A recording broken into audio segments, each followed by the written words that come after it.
দৈনন্দিন জীবনে রান্নার জন্য সিলভার অথবা অ্যালুমিনিয়ামের কোনো বিকল্প নেই। কেরানীগঞ্জের জিঞ্জিরার তাওয়াপট্রির প্রতিটি কারখানায় অ্যালুমিনিয়ামের সেই তৈজসপত্রই তৈরি হচ্ছে, আর এর জন্য সময় লাগছে 1 মিনিটের কম।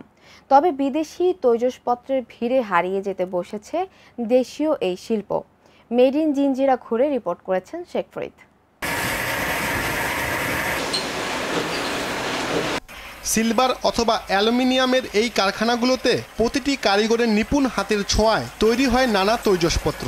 তৈজসপত্রের এই কারখানাগুলোতে আকার অনুযায়ী রয়েছে ভিন্ন সাইজের খাঁচ। মোটর চালিত যন্ত্রের মাধ্যমে আকৃতি দেয়া হয় একটি হাঁড়ি কিংবা পাতিলের। পরিপূর্ণ একটি পাতিল তৈরিতে সর্বোচ্চ সময় লাগে 1 মিনিটেরও কম। একটি পাতিল তৈরি করতে 40 সেকেন্ড বা 45 সেকেন্ড বা 50 সেকেন্ড, যেরকম দু একটা একটু সমস্যা হইলে একটু দেরি হয়। কর্ম করে খাইতে হইব, কাজ লাগবে, তো একজনে আমার নিয়েছে আইসি, তারপরে ওস্তাদের হাত ধরে কাজ শিখছি। কাজ শিখে আজকে আমি নিজেই মিস্ত্রি। আমদানি করা অ্যালুমিনিয়ামের সাথে গ্রিস লাগিয়ে মেশিনের সাহায্যে তৈরি হয় নান্দনিক এই হাঁড়ি পাতিল। তারপর শক্ত লাঠিতে চেপে দেয়া হয় পাতিলের কাঙ্ক্ষিত আকৃতি। হয়ে গেলে হাতল ঘুরে কাটা হয় অবাঞ্ছিত অংশ। শ্রমিকের চোখের পলক দৃষ্টি শুধু তার লক্ষ্যের দিকেই। তবে ক্ষণিকের জন্য চোখ ফেরালেই ঘটতে পারে বড় ধরনের অঘটন। আমরা যে কাজটা করি খুবই রিস্ক নিয়ে কাজ করি, ঠিক আছে। আর মাথা ব্রেন দিয়ে কাজ করতে হয়। এটা শুধু চোখ দিয়ে দেখলেই হবে না, মাথা ব্রেন লাগবে, কান খোলা থাকতে হবে, সব কিছু পারফেক্ট লাগবে আর কি। ভাতের পাতিলা হয়, তরকারি পাতিলা হয়, তারপরে আরও ডালের পাতিলা, অনেক কিছু তৈরি হয়। অ্যালুমিনিয়ামের তৈজসপত্র তৈরির এসব কারখানার কারিগরদের নেই প্রাতিষ্ঠানিক কোনো শিক্ষা। চোখে দেখে রপ্ত করেছে নিজের কাজ। কারো অভিজ্ঞতার বয়স 8, কারো 10, কারো বা আরও বেশি। অনেক সর্বনিম্ন 6, 7, 8, 10 এরকম 15-20 বছর আছে।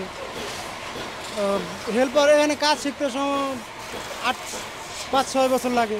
অনেক বাজারটা একটু খারাপ, কারণ দিন দিন বিদেশি মাল তৈরি হয়, কারণে একটু খারাপ হইতেছে। দেখতে দেখতে শেখা হয়েছে। এখানে প্রথমে কাজ করছি বাইরে, ওই মহিলাদের সাথে মাল টাল রোদ দিচ্ছি, এটা করছি ওইটা করছি, আস্তে আস্তে দেখতে দেখতে শেখা।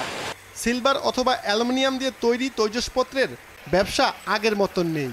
হাড় ভাঙ্গা খাটুনি খাটলেও এই শিল্পের কারিগররা বলছে দ্রব্যমূল্যের ঊর্ধ্বগতিতে সংসার চলে টানাটানিতে। ব্যবসাটা আগে ভালো ছিল, এখন ব্যবসাটা এমন এক পর্যায়ে হয়ে গেছে যে আমরা বন্ধ করলে হাত ছেড়ে বাঁচি।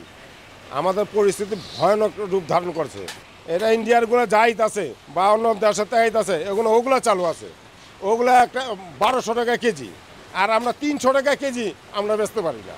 জায়গা বিক্রি করছি, বাড়ি বিক্রি করছি, অবশেষে আগে এইটাতেই করছিলাম, পরে আবার বিক্রি করে ফেলাইছি। এইটার মধ্যেই ধ্বংস হয়েছে, এইটাতেই করছি, এইটার মধ্যেই ধ্বংস হয়েছে। তাওয়াপট্টির এসব কারখানায় আরও তৈরি হয় বিভিন্ন সাইজের ঢাকনা, কড়াই, গামলা, খাদাসহ বিভিন্ন প্রকারের তৈজসপত্র। দিনে প্রায় 2 থেকে 2,500 পিস সিলভারের তৈজসপত্র তৈরি করতে পারে একটি কারখানায়। সে হিসেবে বছরে প্রায় 6 থেকে 7 লাখ পিস তৈজসপত্র তৈরি হয় এসব কারখানায়। দৈনন্দিন জীবনে মানুষ বাসাবাড়িতে যে সকল অ্যালুমিনিয়ামের জিনিসপত্র ব্যবহার করছে, কেরানীগঞ্জের এই কারখানাগুলোতে স্বল্প খরচের দক্ষ হাতে তা তৈরি হচ্ছে। এখানকার কারিগর ও ব্যবসায়ীরা বলছে সরকারি পৃষ্ঠপোষকতার অভাব, দ্রব্যমূল্যের ঊর্ধ্বগতি সহ বিদেশি তৈজসপত্রের ভিড়ে দিনকে দিন তা হারিয়ে যাচ্ছে। শেখ ফরিদ, ভোরের কাগজ, ঢাকা।